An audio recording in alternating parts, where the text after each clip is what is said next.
big wet motors. Excellent. Yeah, Excellent. that looks really good. The only thing I would say, and it's not a big deal, when you have your ballast tank protrude higher than the surfaced water line, that volume becomes, as opposed to useful, becomes a little bit of a detriment, because then you're lifting out of the water what's designed to lift the boat out of the water, if that makes sense. Yeah. Or the second, like the inside sphere, that's the high pressure sphere. So that will only be used when it's decks are washed. So the main sphere is to lift it from waterline, like from decks up to waterline. There you go. Yeah, sure. So, and if I can quickly, where is the scopes? Boy, that rendering is cool. It is. It's nice. If I turn off, open up, so it's in the mast area, all the masts are hydraulic. I'm going to have a water pump on all the masts except for the main radio mast, which will use this servo here and drive through the tube and push it up with the servo round. So very nice. Hopefully it'll all work. We'll see. You know what's nice about CAD, on top of the fact that you're modeling before you begin cutting plastic, you can prototype stuff with the 3D printers, but it's also a record of your drawings, your notes. For example, I actually have block diagrams and schematics of all the electrical hookups in the sub. And that way I'm not keeping it in a book, you know, where it's taking up space. I can easily access it. CAD is a good record. There's nothing I found worse than that. I'm getting back into the projects I put on hold for Subfest. Like, I don't remember what I did. What's hooked up to what? And if you have a good schematic diagram, you know, you can easily retrieve it, you know, especially with CAD. I think CAD is great. You keep everything up on Google Drive or something, or wherever you store the files, or Fusion. In the case of Fusion, it's in their, I think, their proprietary storage area, but it's always there for you to access, and you could share these files. It's annoying when it's like I always wanted to do an article on the benefits of the Google spreadsheets and whatnot, how you can record the things that you purchase, because 3 years go by and you're trying to figure out where you got this doodad from, you know, and you're trying to find all your old email receipts and stuff, and you can never find it. But using the electronic media we have today goes a long way to saving stuff. Plus, with all the space you get on Google for pictures, I take pictures of every step of the way. I don't know about the rest of you, but I'm like, oh, look, shiny lure. And my mind wipes. Takes me a while to remember stuff. But that's a good thing about CAD, allowing you to model. Plus, it's a good record of what you did in its final form. My 2 cents, my blab. Yep. Like take this thing. I don't remember what I was doing or what I was wiring up. You know, this is a charging remote switch and lighting switch. I need a schematic to look at what's the white wire for? Yeah, yeah. Okay, guys, I've got a new challenge. I got my new old Los Angeles class that I think is a mixed blessing. A lot of wooden components to it, laminated wood. Okay. Struts, dive planes, the whole thing. Plus, what's interesting is, Bob, I don't know if you took a look at that binder that was included. Not deeply, no. It's a monument to David Merriman. Really? I mean, this is stuff that goes back to 1995. David Merriman sketches, memos, subcommittee stuff. I mean, it's incredible. The correspondence. It's amazing. Yeah, that was that whole box of goodies. I just opened it and I saw that it included. Yeah, all I mean, the this references. binder is this thick, plus with presentation booklets on the launching of about 6 or 7 of these submarine, the different SSNs. But nevertheless, whoever built this thing used an adhesive that's harder than diamonds. So I share all this with you guys because it's going to be there's going to be a lot of prosthetic work here, and I've arranged with Bob to get a new OTW cylinder rather than reinvent the wheel like you did, Ed, with Steve Hodges. But I'm gonna look to you guys for some help on this. Not a problem. Yeah, Not a the problem. cylinder route, we went through this a little bit. I don't think the OTW module is going to have much of a problem with this boat. The large motor in there is the same one that Bob uses on his Nacken and upholder, and that's 3 and 4 inch diameter props. And so I think that's going to be perfectly fine for this boat. And then it's got a 12 inch by 4 inch diameter ballast tank. Right. And of course the LA doesn't have hardly any freeboard. I think it's like 10% or 15% reserve buoyancy or something like that.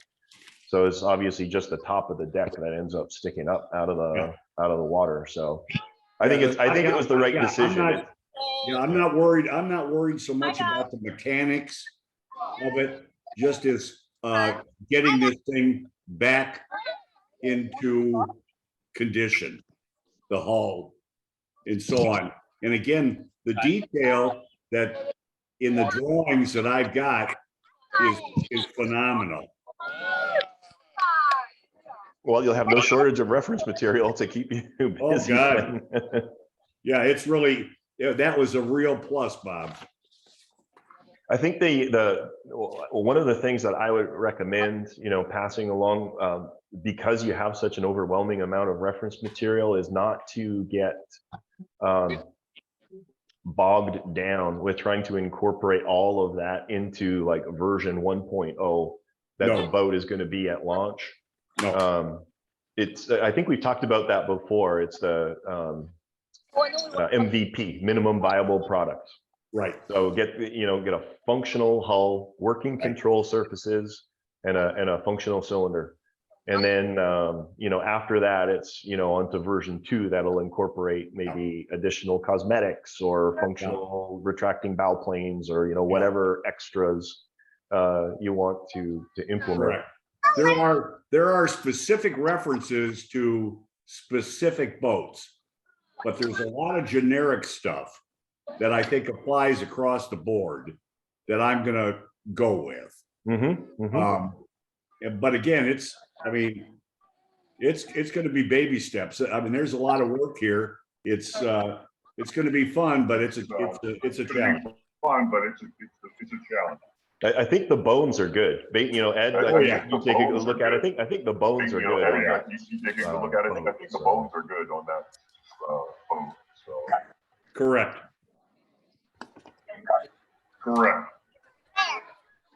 Is anybody else getting an echo? I'm getting an echo in the audio. I'm getting an echo. Yeah, the people who, I'm getting an echo in the audio. If they're not talking, they should be muted. If they're not talking, they. Oh, there we go. Someone took the cue. There we go. Good deal. So for those of you who haven't seen it, well, first off, I need to show you this. So my wife asked me if I wanted a drink. I typically have a sip of whiskey when we have DiveTribe, but she's like, she came over and she's like, well, I thought I would just finish off the bottle because there was just a little bit left. So this was not me. I did not pour this. There you go, Bob. She either loves me a lot or she's trying to kill me. You'll be asleep. Join the club, by the end of it. You're asleep. You're not a club of one there, buddy. Yep. Yeah. Anyhow, back to it. This morning I was busy with a whole bunch of videos. I put together a video on Dave Merriman's astounding little 196 kilo that came out last night. I think I uploaded it. Yes. And then this morning I uploaded Jason and my RCSubGuy and crew react video. That was kind of fun. And then a few hours ago, I finished and uploaded the subtest highlight video. So all of those should be on the YouTube channel if you guys want to check it out. And then I think since the last time, oh wait, no, I showed it. The pink ribbon permit. I think I showed that at the last DiveTribe, did I? Maybe, I can't remember if it was done during our last DiveTribe, but it is done now. And there's a video of that one up as well. That's a silent auction for charity. We're going to be donating a portion of the proceeds of the sale to the American Cancer Society. I have to say that permit is like one of the funnest RC subs that I've ever had the opportunity to like operate. It is just such a pleasure to drive. It's just a super simple boat, and it worked really, really good. We've had, I'd say, over a dozen submissions for bids right now for the silent auction. And I'll have to say that there are some very, very generous offers in there. I'm really, really impressed and excited to see what it's going to end up with at the end of the month. So excited to see how that finishes out. What if you get a numerical tie? That's a good question. I think what I'll do, I'll message the two of them and I'll just say, you're in a tie situation. Do you want to up your bids or do you want to stay where you're at? Usually in an auction, if there's a tie bid, it goes to the first bidder. As this is for that, well, that's true. And it is a silent auction. That would probably be the most fair way of doing it. It's probably a good plan.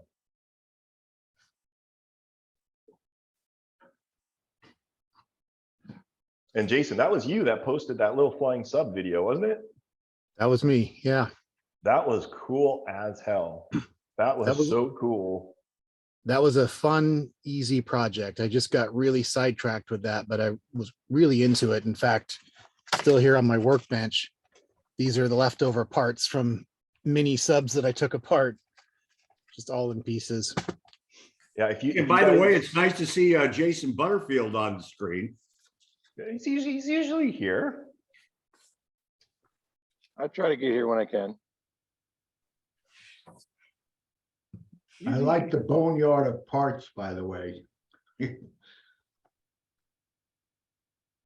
Yeah, your shop, but just the first few, like the first minute of that video was cool. Just like looking at everything you're walking past on the way up to your shop. I did that on purpose. You know, I was just trying to make it more entertaining, but I'm not trying to show off or anything. But yeah, in the forums, somebody posted about they recognize a couple of the fairly obscure cars.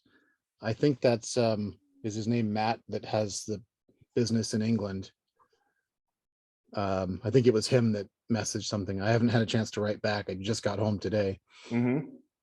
But yeah, he recognized him, so that was kind of cool. Yeah, for those of you who don't know what we're talking about, Jason posted up on the Drydocks forums an FS1, I can't remember the actual title. It was like alternative FS1 or something to that effect. If you go there, it'll be obviously one of the more recent posts. I think it says another Mobius flying sub conversion. And by another, I meant you did one recently, and you could see in the video, I sort of deliberately hid the fact that it was the tiny one because I knew everybody would expect that it was going to be another one of the bigger ones. Yep. So just to make it funnier. I skimmed through it quickly. Is that the scale one from the Mobius kit? Yeah. Yep. Okay. Yeah. Jason makes all kinds of little crafty things. He used to make little tiny, he'd get plastic model kits. I forget what scale they were, and he'd RC those. And that little Academy Type 7 U-boat was like a 1/150th scale. No, smaller than that. He RC'd that and a couple other just tiny little things. Yeah. Tons of patience. I like big models too. And, but I did kind of start with the small stuff. One of the first subs that I ever built, RC subs, was the Academy, I think it's 1/150th Type 7.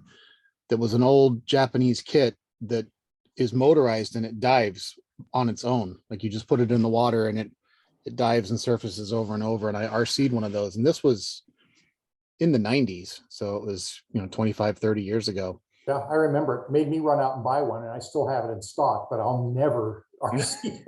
Yeah. I have enough trouble with a 4-inch cylinder. And in those days, I used to take the smallest micro servos, and they're nothing like as small as you can get them now. Yeah. I would cut every piece off of it that wasn't 100% necessary to make it as small as possible. Yeah, those you guys that play around with those small boats, you're like a special kind of masochist. I'm sure I could do it, but I would take zero pleasure in it whatsoever. I would every day I would be smashing my head against the wall. I've got fat fingers and eyesight's not as good as it used to be. So same for me. I have fat fingers too, and right now, so I'm wearing one pair of glasses. A lot of times when I'm working on small models, I put 2 pairs of glasses on at the same time. I really should just buy some that are more magnified, but this kind of works for me. But I mean, regardless, like kudos. When I was at Groton 2 years ago, there was a guy that had a 1/144th kilo. And RCing that's one thing, that's fine. But this had a full static diving ballast system in it. Wow. Yeah, and I mean it was like this big, like it's ridiculous. Well, that little one that you had a while ago I think it was from the guy in Australia or The something. Piranha, yeah. Piranha, yeah, that had a ballast tank, didn't it? It did, yeah, it It was did. tiny. Yeah, not my cup of tea, but again, kudos to everybody who decides to test themselves by working on those little boats. That's super cool. Thank you. Yeah, if you haven't seen it, go to the forums, find the link and check it out for sure.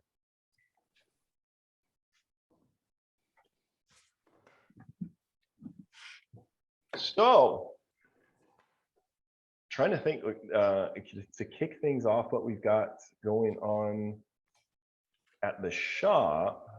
Let's see here. We're gonna have a 96 Oscar that we're gonna finish out probably early next week. I'm gone. I'll be going up to Canada on Wednesday for 5 days, back on Monday. And it's the first time I'll have seen my parents in over, I think, 2 or 2.5 years. So that'll be good to see that. And I'm actually meeting my old elementary school classmates. We have a little group going. So like, it's going to be super interesting to see all these people I haven't seen for whatever, 25 or 30 years or whatever. But I'll be out of the shop for like 5 days.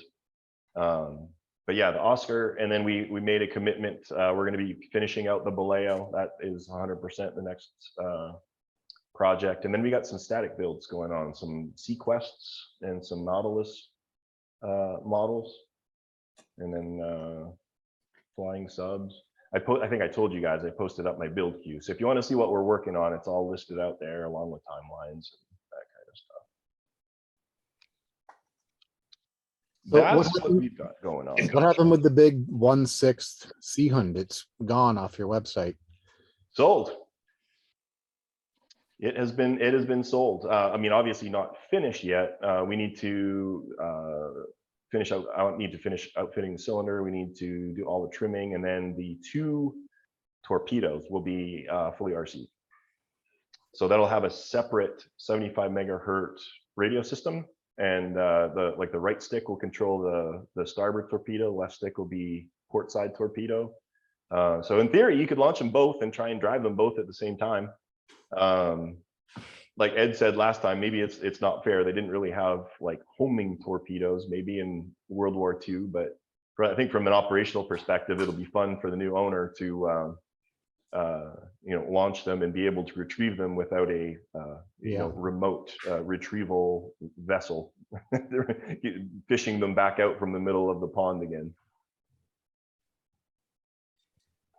So yeah, that's queued up as well.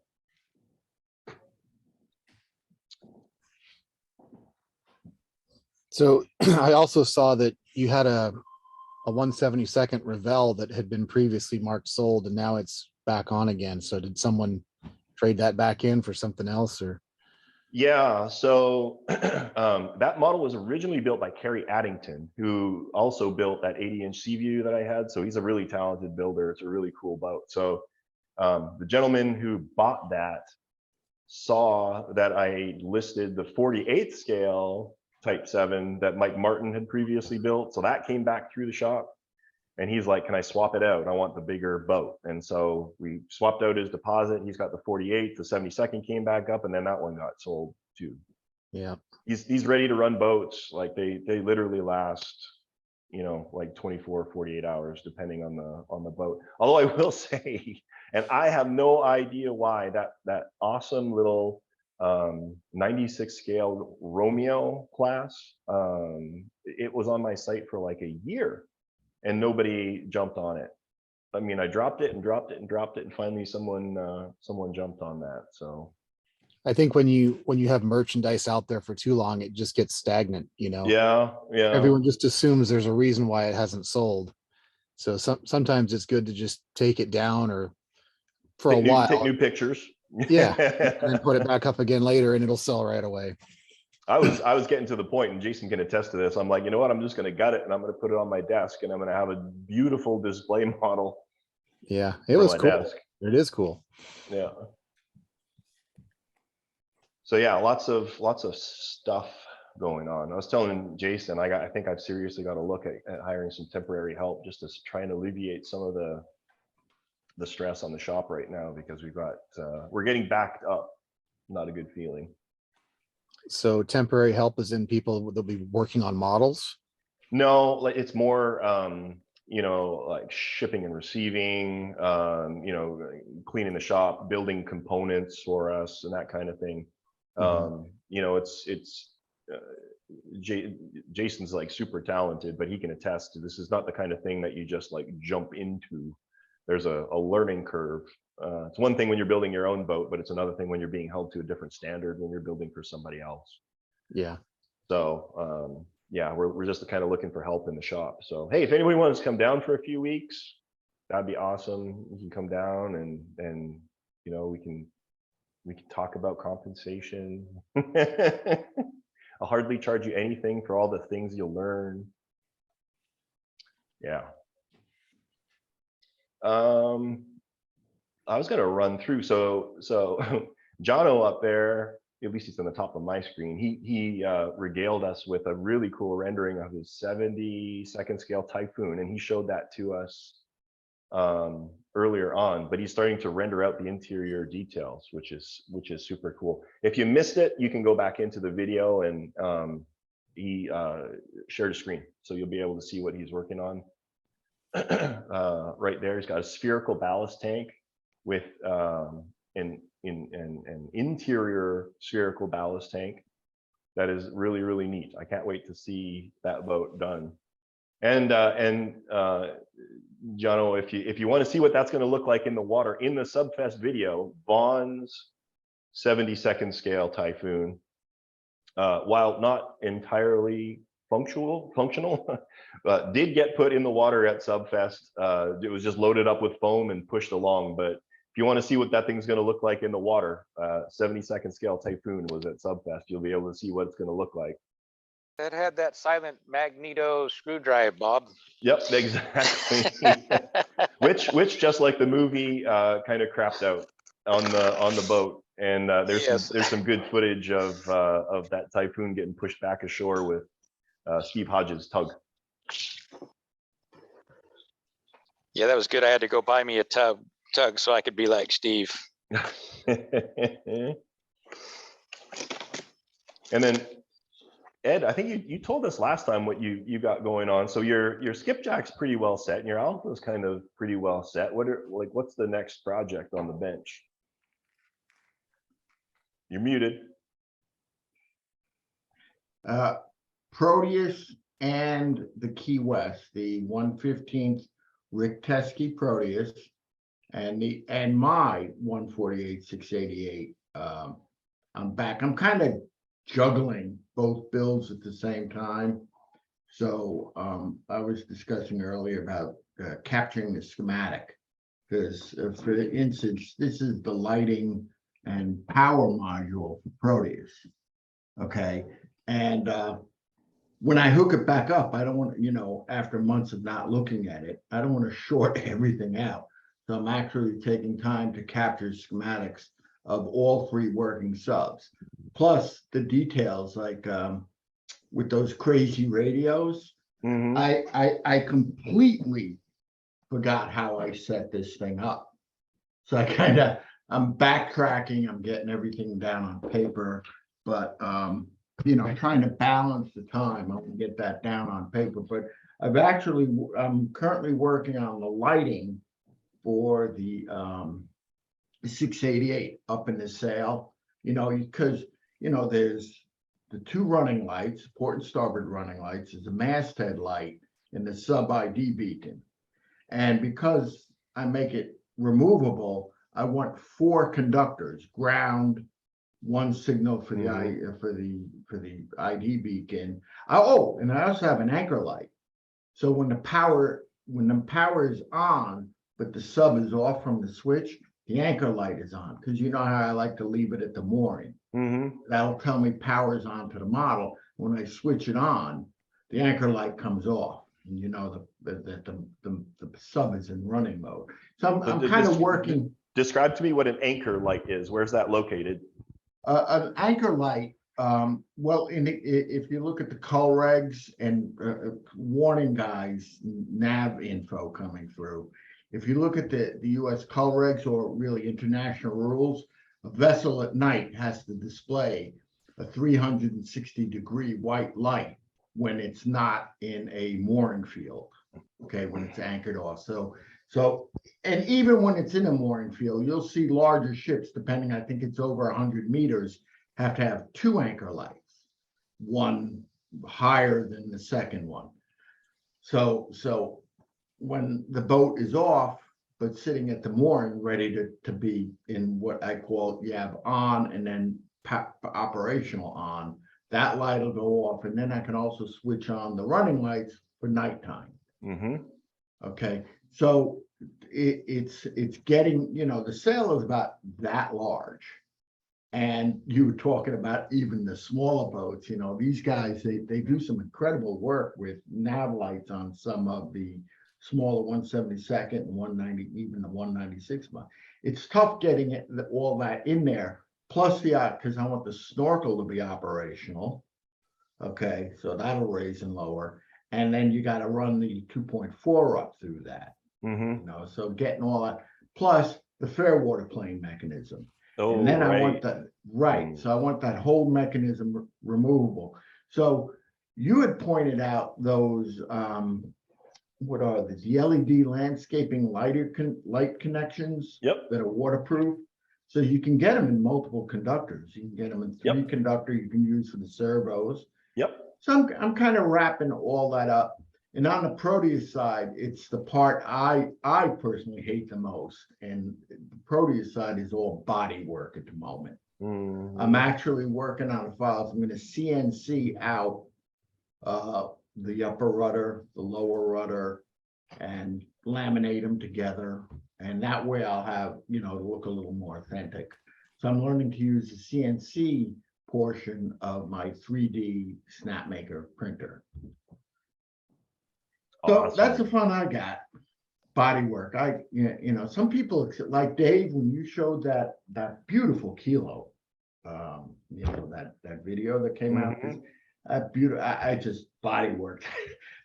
We all have, I guess, our kryptonite, and to me, those, I can never be good enough. I guess that's true with most of us. You know, when we finish the model, we look at it and we see all the imperfections. Somebody else looks at it and then they're voting for you to win on a. And I got to tell you, listening to you, I'm just amazed. What? I'm just trying to grasp all of this knowledge that you have is just amazing. And I'm not trying to be gratuitous here.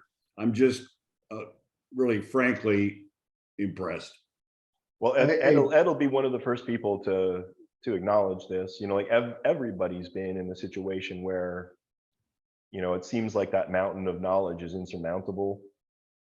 But, you know, a year from now, the mountain is smaller. And then a year from then, you know, it's smaller again. So yeah, it's a journey, right? And there's some people here in this group who've been doing this kind of thing for decades. And the challenging thing, you know, for newcomers is not to be overcome, you know, overwhelmed with all of this terminology and technical stuff that's going on. Everybody, absolutely everybody, has started out from scratch at one point in their lives. So I personally love those people, you know, to look at the hobby through those eyes again, to me is super exciting. absolutely. Well, you know, it's almost like listening to a kid, Ed. You know, your enthusiasm, you know, the trying to improve, trying to gain a new solution. It's inspiring, frankly. What excites me about this, you know, there's people, and a lot of them are here in the group, but there's some who aren't here right now. You know, people like Ed with his passion and infectious energy for the hobby. There's people like David, who's pushing the envelope in terms of you know, like radio technology and conversions to keep us all going. People like Steve Hodges, who are 3D printing, you know, like 10-foot long model submarines. And then you've got the old watch out there, you know, with like David Merriman passing all of his information out. It's really, really exciting for me to see all of this, you know, kind of coming together, all of this passion and energy. It's kind of weird. Like for me, this is my life, you know, this is what I do for a living. But for you guys, this is just like a hobby, right? For some of you, you know, quite frankly, without a group like the DiveTribe, I would be gravely concerned about many of us being able to continue on the knowledge path. I mean, the sharing that goes on here is incredible and invaluable.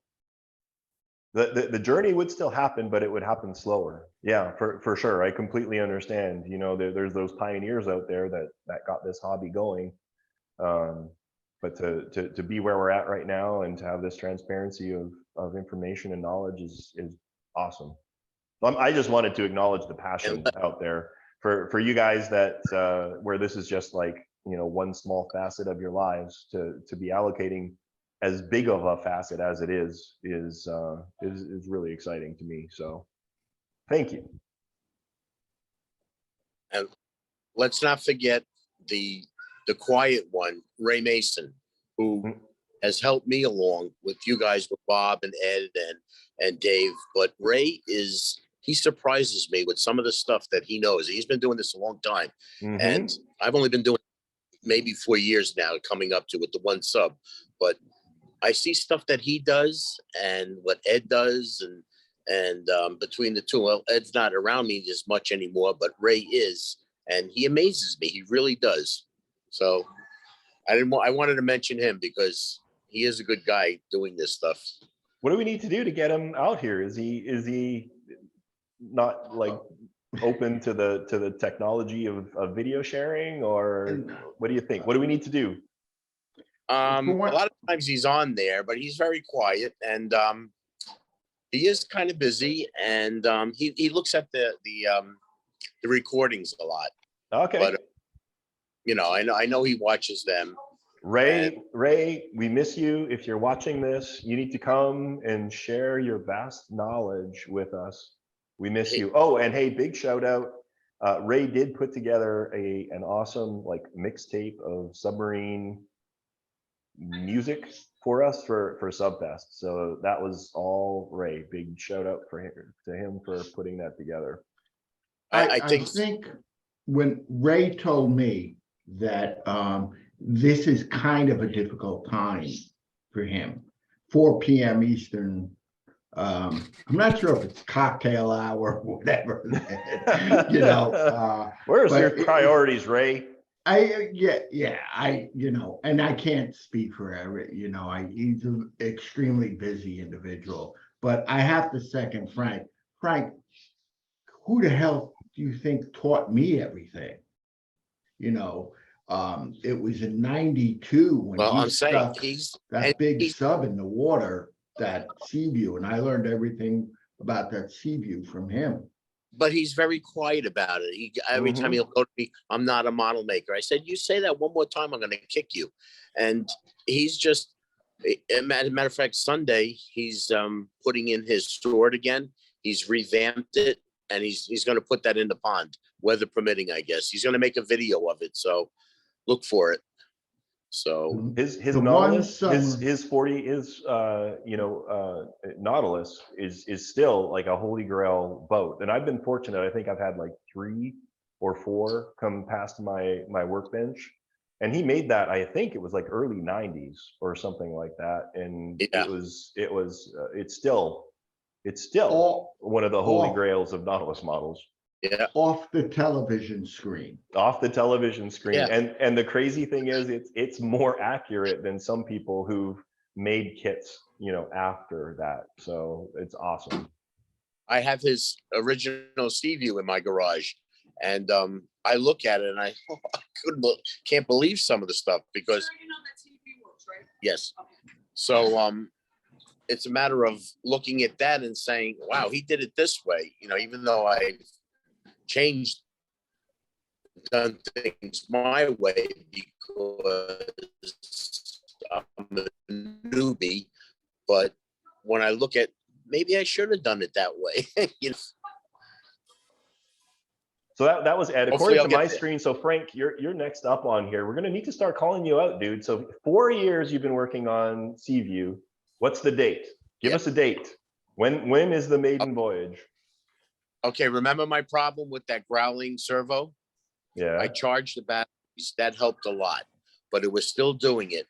So being a model maker as a professional, I always tried to make things like a real submarine would be. So with the tubes, the thrust tubes, I tried to keep all the push rods and the steering linkage hidden. And they were getting friction, and they were causing a lot of resistance to those servos. So this past week, I revamped everything, ran everything straight through the tube. There is no resistance whatsoever. And right now, you heard that humming before. I'm at a dude ranch, and that was all the wine tasting going on in the background. So I moved to a quiet area. But it's a family get together upstate. So, but it's when I get back Tuesday, I'm gonna run up those servos, and the way it looks, because I tried one at a time, there is no pressurized ballast tank, and it's going back in the tank for trimming, and then it's ready for the water. So wow, it's so we're getting close. So we're close. We're close. So like just as an aside, very close. We've made a decision here in the Martin household. We're selling our aircraft, The prices are just so crazy right now. We'd be insane to hold onto it in this market. But as it stands right now, we still have it. So if you're going to have your boat in the water, I would seriously consider flying out and being there for the launch. You need to let me know before we lose our plane. So I'm just putting it out there. Well, you're in Texas and we're in New York. I'm going to try and do before it gets too cold for Ray to go in the water and shoot this thing. So Okay. I'm trying my hardest. Keep All your right. fingers crossed. You let me know. I will. Now I've got Jason on here. He's had an ARC model kit sitting on the shelf. Are you going to finish that thing, or is it going to be like a shelf queen? Still trying to figure that out. Well, so much for that. I'm going on to the next person. Jerry, you're the next one I've got on my list. What's the project? Where are you at? What's going on?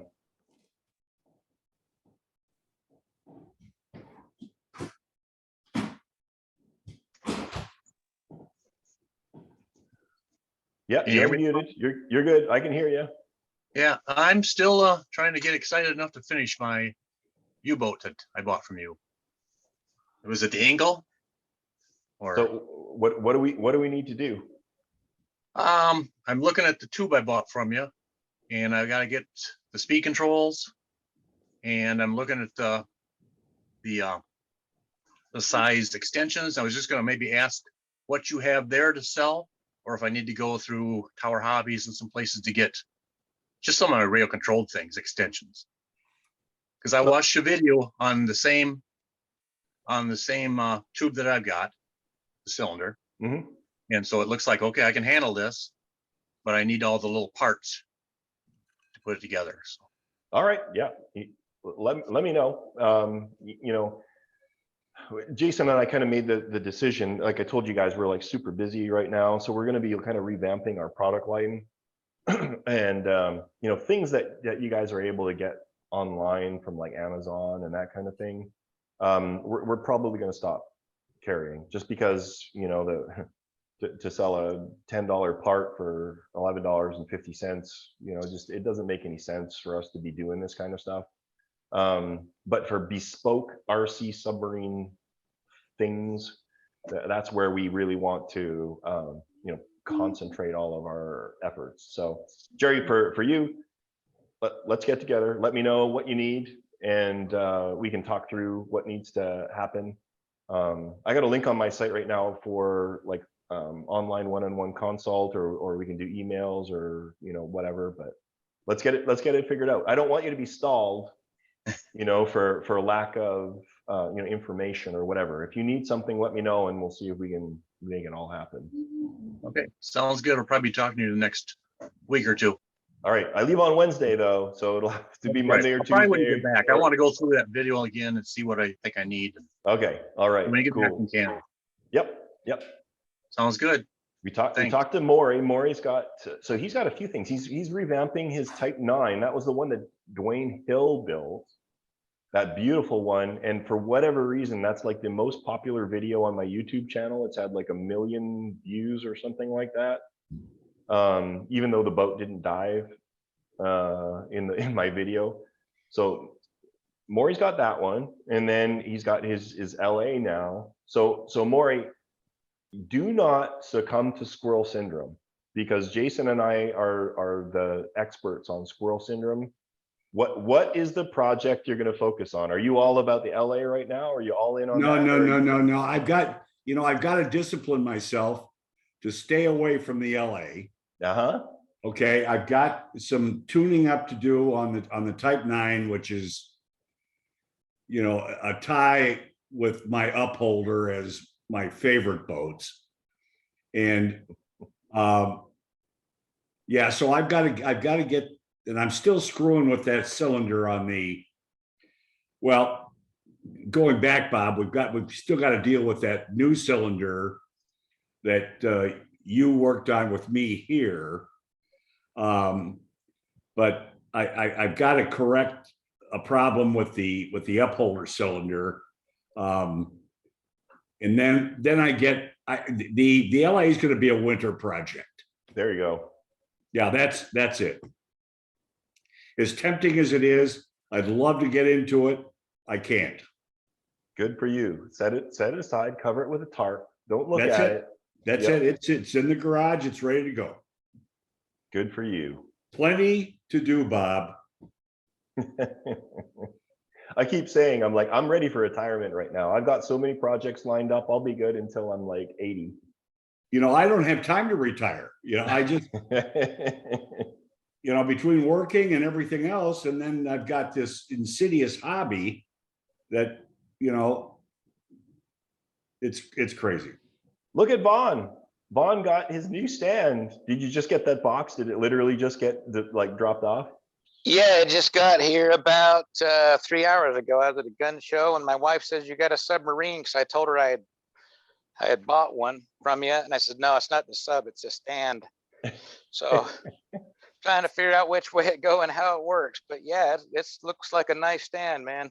Yeah, it's like that is Baltic birch plywood. Like that's hardcore stuff right there. Yeah, I've used this stuff before in other projects, and it's really good stuff to work with. That'll hold your Typhoon or almost any other thing you want to put on that thing. I think it'd hold a casket. I think it's big enough. But you haven't sent me a bill for the shipping yet. Oh, I needed to give you time to prepare. Oh, well, that's okay. You'll get it. You didn't have to ship it so fast. I was like, why the heck am I getting this so fast? So, but it's sad to hear that you're selling your plane. Well, the idea, because the market is so insane right now, like over and above what we paid for the aircraft, it's like we'll end up making, if it works, if it sells, like $150,000 of selling it. No, I understand. During COVID, I sold my H1 Hummer and made so much money, I had to sell it. And I just sold my big 5-ton military 6x6. So Bob, what are you going to replace the plane with? So we want to wait for the market to drop down a little bit, and there's some other planes I got my eyes on, some 6-passenger aircraft. I determined I've been using my plane to haul so many submarines. I need more. I actually need room to put these submarines in it. So you need a freighter.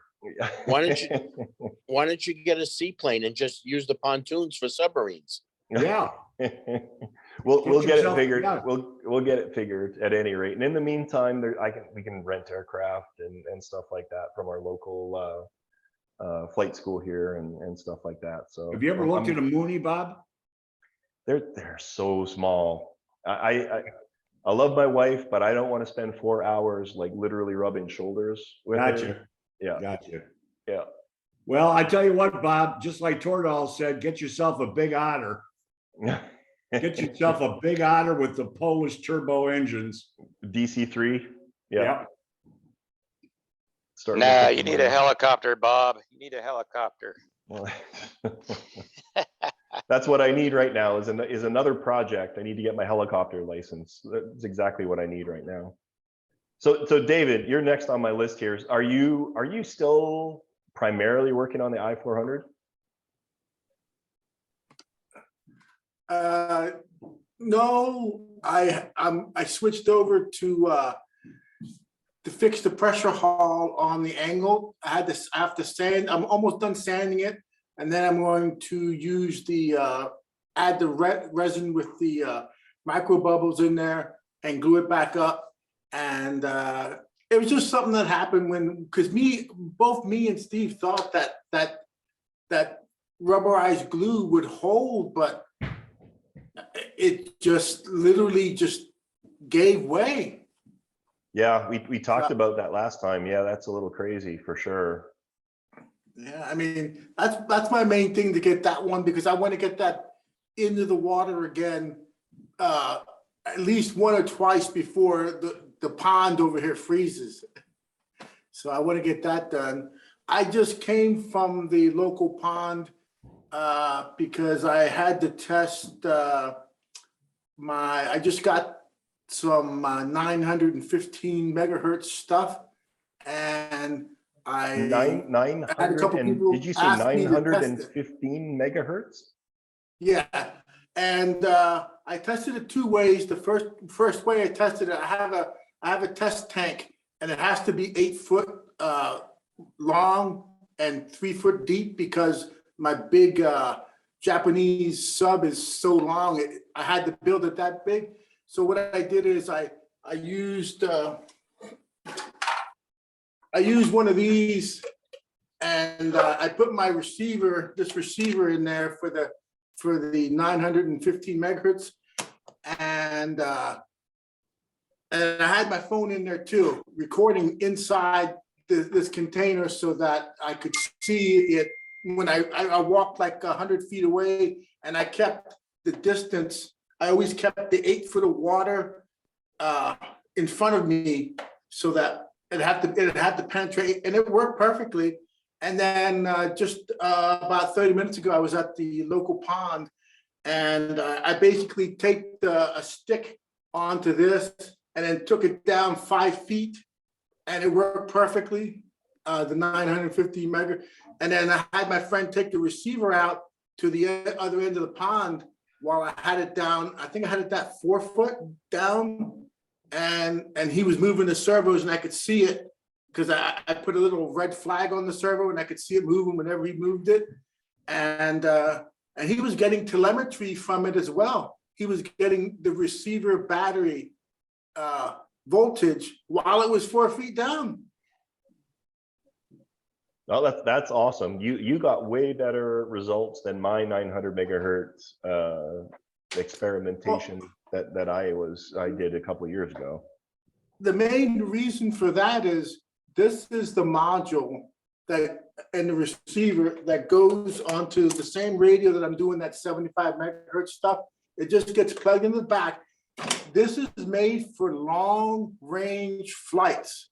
So this outputs so much power that I'm outputting 500 milliwatts, but you can set this up to 2 watts of power, and I mean at 2 watts, heck, this will penetrate probably at least maybe 6 foot down. Then I guess. Wow, I don't know all the rules or anything about that. At what level do you need to have a radio license? Because I know there's a certain wattage. Well, for this one, that 915 megahertz. I think it's 1 watt. In the US, it's supposed to be the highest you're supposed to go is 1 watt. The highest you're supposed to go is 1 watt. Yes. But it's you know, I'm not going to go up to 2 watts because it's already working at 500 milliwatts, which surprised me. And my friend didn't show up because I had to get some local kid that was walking by the pond. I gave him $5 to go hold my controller and move the joystick so I could test it. But I wanted my friend to come with so he could go completely about 300 feet to the other end of the pond and test this radio more thoroughly so I could make sure it works. But I mean, so far it's good. It is expensive though. I mean, for this little part here was like $210, and then for this receiver it was $125. That's So, not honestly, that's not bad. Like compared to the other things in our hobby, that's not bad. Because there's a local reason why I bought this. I told Steve like about 2 weeks ago, there's a local guy that runs arc model type 7s. He has 2 of them. He made one as a mine layer and one as a regular sub. And his second sub, when I saw him running, I stopped at the pond and looked at it. I asked him, "What are you running?" And he says 915 megahertz. And he showed, yeah, and he was down like 4 foot cruising. And I'm like, that looks nice. And it says, he goes, yeah, I get telemetry too. I go, telemetry too? I go, what?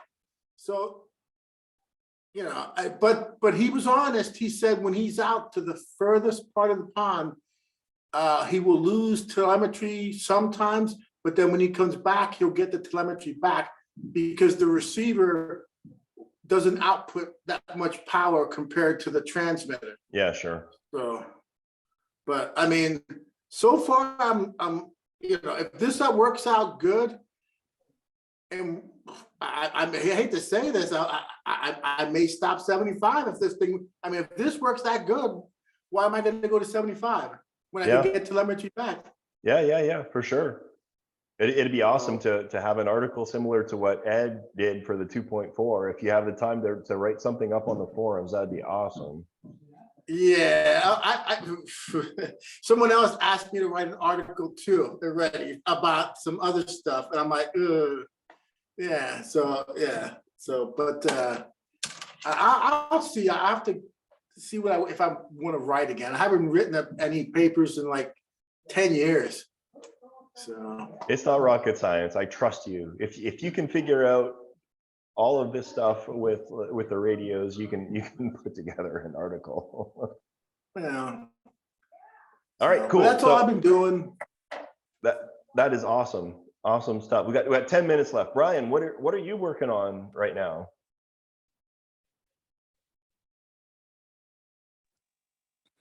Now that the cold weather is coming, it's build time.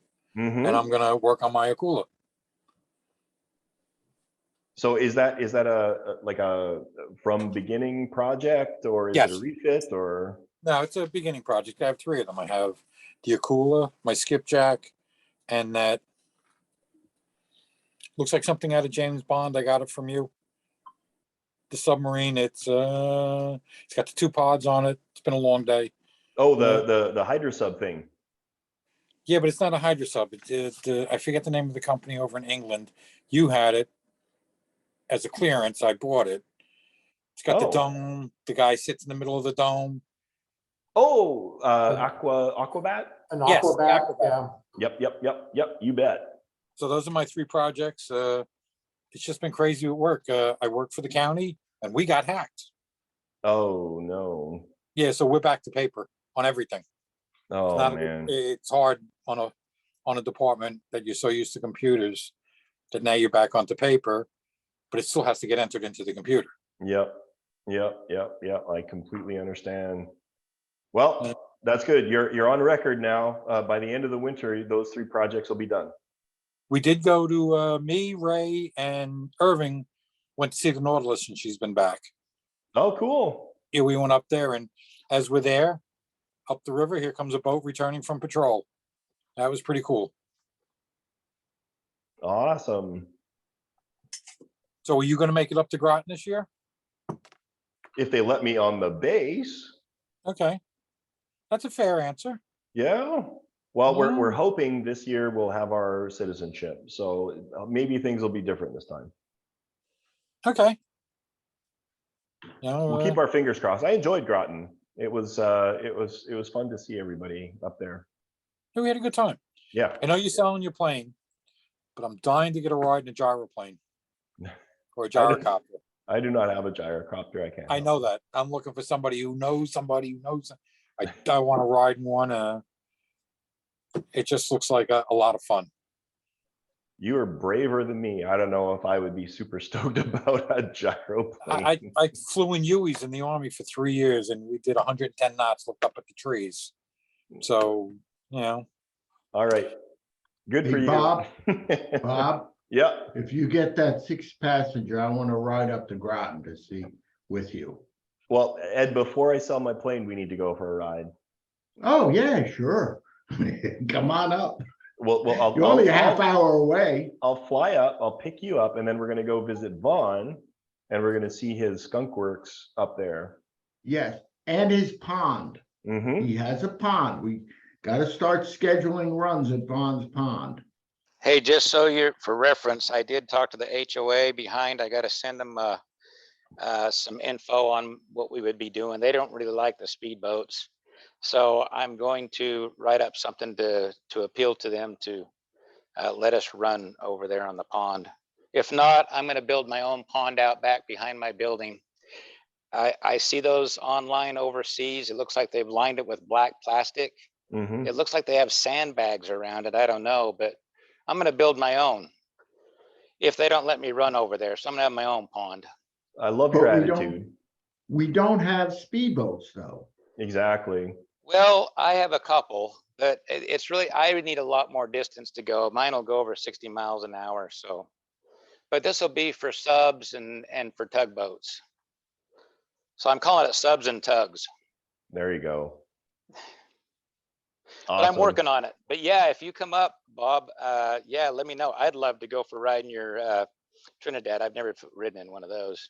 So Renee is, when I get back on, like not this Monday, but the Monday after, I've got Monday, Tuesday, I think Wednesday, I'll be batching it. So we could do a flight Monday, Tuesday, and or Wednesday. Of next week? No, week following. The week following. Oh, okay. I'd have a little more time to figure that one out. Yeah. Yeah. You'll have your pond built by then. I'm thinking about I'm it. gonna have a sick day from work. I feel it coming on. All right.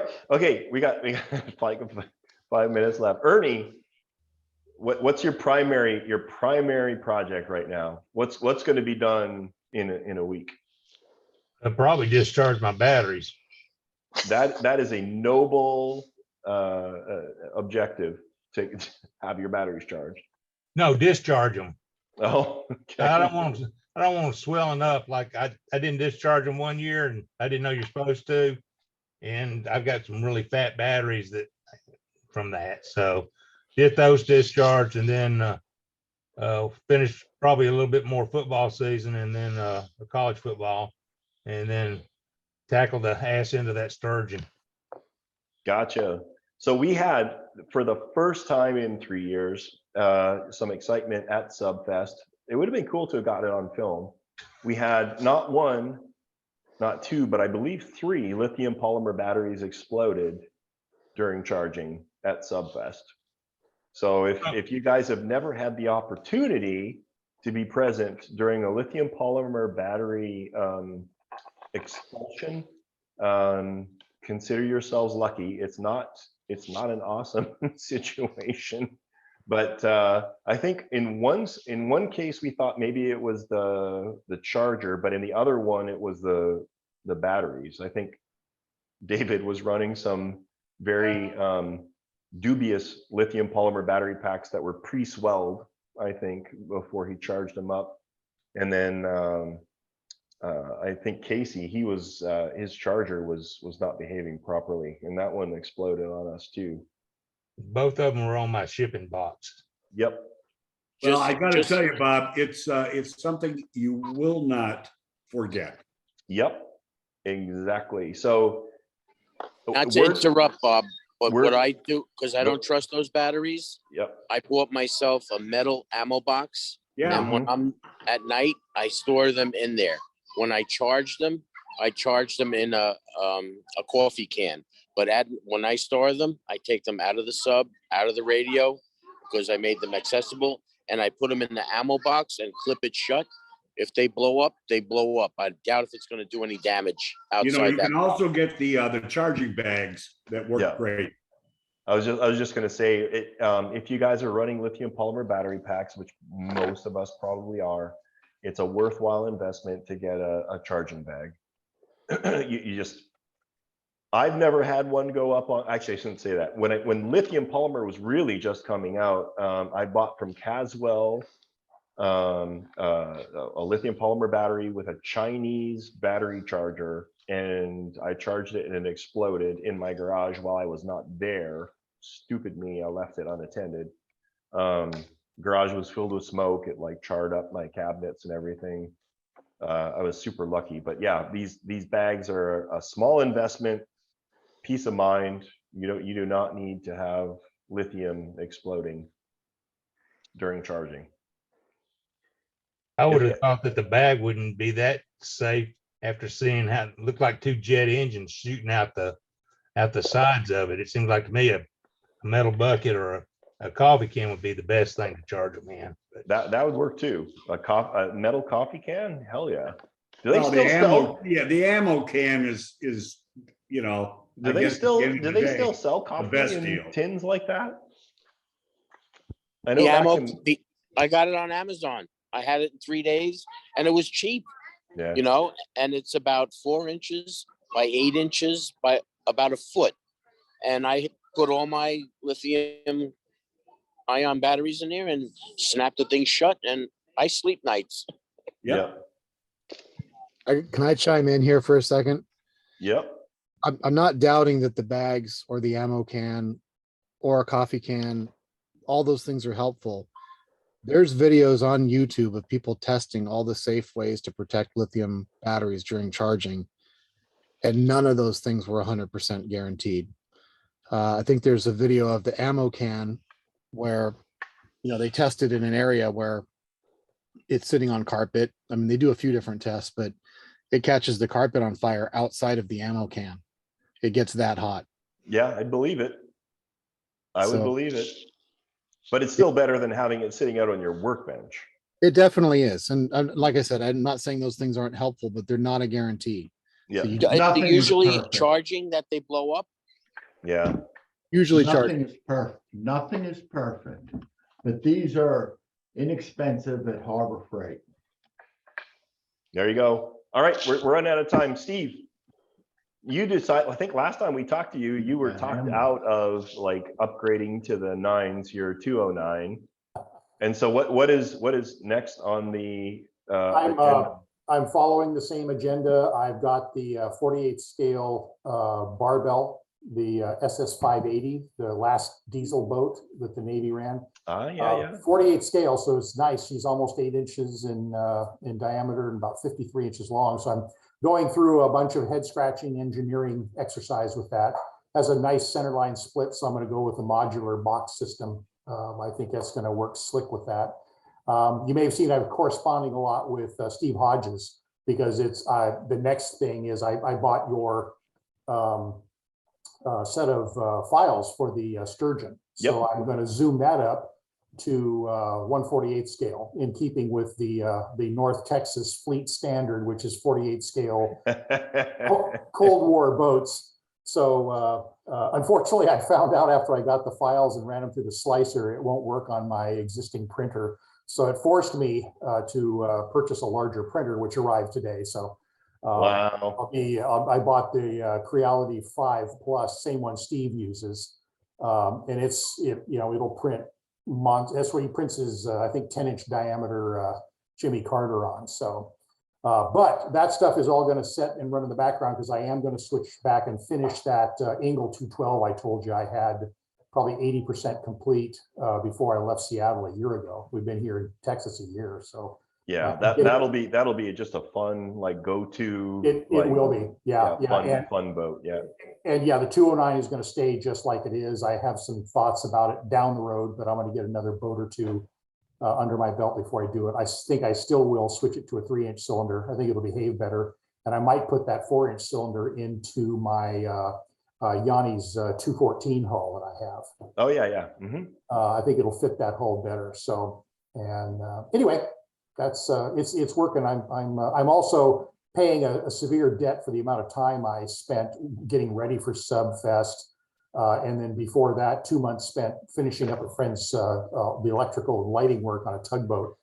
So my honey-do list is profoundly large, and I owe my wife a serious amount of home upgrades. So I'm busy. I understand. Yep. Awesome. Andreas, what's the project? Are you waiting on me for those files? What's the project? Are you waiting on me for those files? No. I think I'm suffering from severe squirrel syndrome. I have 3 projects that I'm working on, and that's probably not very helpful to progress with any one of them. But one of them is the Skydiver from the British TV series. Mm-hmm. And I got this thing printed out. I mean, it's about like this long. And I discovered that if you keep it running in the water, the way it looked in the show, it will never dive because the thing was it was basically sitting on top of the water. Yep. And so I think I'm going to build two versions. One that's just a surface runner, and one that actually sits normally low in the water, and then you can make it dive. Gotcha. Yeah. So I've been working on your. Are you okay with me sharing what I've done on our project, or do you want to wait? What I've done on our project, or do you want to wait? Our project? Maybe. Never mind. We'll share it for later. It's all good. Don't worry about it. We'll share it. Okay. Don't worry about it. And Frank, I think you're the last one I haven't talked to. And Frank, I think you're the last one I haven't. Frank K. Frank K. Yeah, how are you? My project, this is a years long ongoing project. I had to really put it off until I retired. It's an old kit dating back to the 80s. Came out of Minneapolis, a kit called Atkins. And it was a dry hull boat, and it sat so long that the cylinder technology has now caught up with me. So I've abandoned the whole idea of doing a dry hull, and I need a cylinder. But I know, Bob, you've got some 3 and 3.75s. I'm really looking for something about 30 to 32 inches long and about a 4-inch diameter. So if that is a buildable, you had a YouTube recently of a 4-inch, and I don't know if it was a Type 9 on there, Type 7 U-boat. I'd have to look it up, but that looked like it was ideal for my project. So the one thing I want to say about watertight cylinders is, you know, a lot of people think I've got a big boat, I need a big cylinder. The only job of a watertight cylinder is to keep dry the things that need to be kept dry. The primary concern with big boats is ballast tank capacity. So you want as fat and short a ballast tank as you can, you know, potentially fit inside your model. When you start thinking about things, the motor, the speed controllers, the servos, they don't take up a lot of room. There's not a lot of reason to have, like, for example, if you had a big boat, let's say you have like an 8-inch beam on it, you don't need like a 5 or 6-inch diameter cylinder. You just need a cylinder large enough to accommodate the motor, you know, the pumps, the electronic speed controller, the servos, and that kind of thing in the boat that you're gonna be putting it into. So like on that topic, all I would say is, you know, you need to take a look at the boat. How is it going to be powered? How big are the motors? What sort of footprint are they going to be taking up? And, you know, what size watertight compartment, be it a cylinder or a box or whatever it is, can I utilize to encompass those components? So I don't want people to jump on this bandwagon of big boat, big cylinder. It's big boat, big ballast tank potentially, but your drive components and that kind of thing, they don't not necessarily need to take up a lot of room. You know, for example, you can run direct drive, you know, like a 3-inch diameter brushed motor that'll spin, you know, a 5 or 6-inch diameter prop. So that's only a 3 or 3.5-inch diameter watertight cylinder. And then you can make a big ballast tank to bring your model up to surface waterline. So I guess all I would say is if we want to start sourcing a watertight cylinder for that particular boat, if you want to send over the specifications of the hull, let's see if we can pair up an appropriate watertight cylinder or drive components for that boat. That would make sense. Yeah, no, that would be ideal, because this thing is about 65 inches long. It's a 1/48 scale, and it's the scale I like to work with. there's a lot of room in there. You can get the appropriate detail you need, but it's a heavy hull. This thing is, of course, in the keel is lead shot, which has been fiberglassed in. So this basic boat without a deck or anything else on it, just a canoe shape alone, there's probably a good 20 pounds, maybe 22 pounds. So it is a heavy boat, and it'll require a fair amount of displacement to keep that thing on the surface. So now I know you can displace it internally with a tube, or you can add this, the foam that you sell to displace it outside of the tube. But that'd be great if I can get some pictures to you and some dimensions. Yep. Yeah, that'd be great. We can work out. It may be your 3.75 is ideal. But yeah, I'll get you some photographs and some weight and again, it's 65 now, but I'll get all that data to you, and it'd be great. I've had this thing for decades, and it took me going through a marriage, a child, a divorce, and a retirement to get to it. So it's something I definitely want to finish up. Yeah. So the primary statistic or specification that we would be interested in, when we start pairing up a cylinder is what the weight and or displacement of the upper hull above the surface water line is. Okay. Because that's going to dictate your ballast tank. Everything else can be offset with, foam and everything underneath. So it's not so much how much the entire hull weighs, it's what the hull weighs above the surface water line. So if he's got, 10 pounds of lead in the keel, that's one thing, but that's below the water line. So you can use foam to offset that weight. If the above water line weight is 4 pounds, or whatever, that's all the ballast tank that we need to worry about. That's all the displacement that we need to worry about in the boat. So yeah, absolutely. Send pictures. I would love to see it. This sounds super interesting. I'd love to see what you're working on. Well, I sent you pictures, I don't know, maybe 6 or 8 months ago. One of these things came up on eBay, and the guy was asking like $10,000 for it, which is absolute insanity. And it apparently someone had built it, I guess, back in the late 80s, early 90s, and it had all the original components. So this thing was so dated. I offered the guy like $200 because there was some good parts on it that I could use as replacements for it, but I never heard back, obviously, but I don't think he got anywhere close to his 10,000. Wow. Yeah. But yeah, that'd be great, Bob. If you could work with me on that, that'd be terrific. And hopefully after decades, I can get this thing in the water. Yep.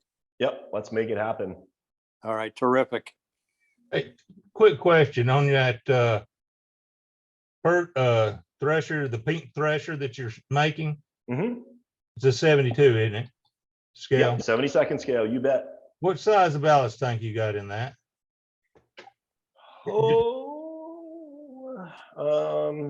That was I think it's a gas ballast. I think it was like 6 inches by 3.5 inch diameter. Okay, well, I was just curious because I've got a 3.5/6 for the skipjack that I think I'd like to use on the sturgeon, but you said I needed a 10-inch ballast tank. We can talk about it next time or whatever. Yeah, we'll take a look at it. It all depends, obviously, again on the weight above the surface water line. Right. This hull is again being a permit thresher. It does not have a ton of yeah, it's basically like a sturgeon also. Yeah, okay. Exactly. Okay, I'll ask you more about it later.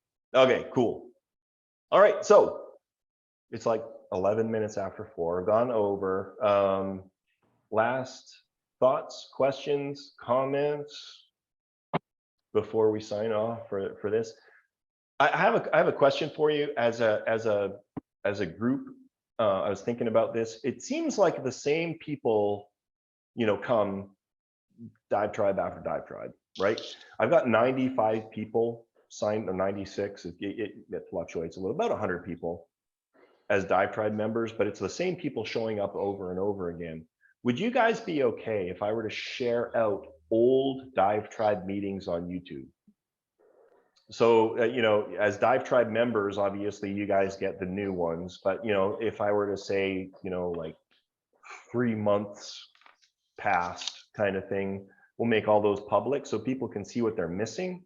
Absolutely. I'm looking for some more blood. You know, I'd love to get more people in here so that we can get more opinions, more projects, more questions. You do what you got to do, Bob. Absolutely. I But agree. you know, you say that, but yes and no, you guys are paying members and we set things up a certain way. I don't want to just make a unilateral decision, you know? Well, but I tell you, my philosophy is, Bob, if they're not participating, their loss. You know, I think this is a great group that continually gets together. If we get new blood, great. If somebody chooses not to, that's fine too. All right. It's up to them. The idea behind it then, as DiveTribe members, you get the latest, the greatest. You're participating in the live versions. If people don't, they can look at the content, but they got to wait 3 months to see it come through. And then This is what we do, Bob, here is just great. Okay. All right. Yeah, I agree with Maury. And I also see your point. You want to bring in fresh blood. So the point is, yeah, the old stuff, I mean, and today, you know, 3 months is old. Yeah. You know, 3 months is, so you do, I mean, are you going to release every week, or are you going to release maybe once, you know, one a month, or how? Well, the idea is we'll go 3 months back. So we'll have the new DiveTribe. I'll upload the new video, and then I'll go back 3 months and queue up the 3-month-old video that'll follow behind it. So one suggestion I would make to you, Bob, is don't go to any more work. I mean, yeah, you are so stretched. I mean, it's a click. It's a click. It's fine. I'm not worried about that. Okay, You know, fine. I can make that all happen. I appreciate you looking out after me, but I think this would be worthwhile.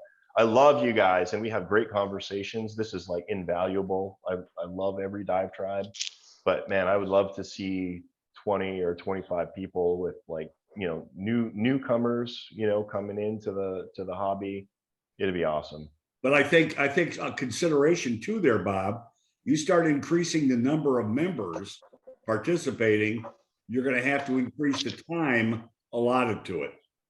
And that's fine too. You know, if it goes to an hour and a half, I'm cool Okay. with that. Yeah. Okay. And more than anything else, I think, you know, we're kind of like fly by the seat of our pants thing. It'll just be like, okay, guys, here's the structure. Yeah. You know, we got 10 or 15 minutes. We're gonna talk about, you know, projects and things. We got 15 minutes for questions and whatever.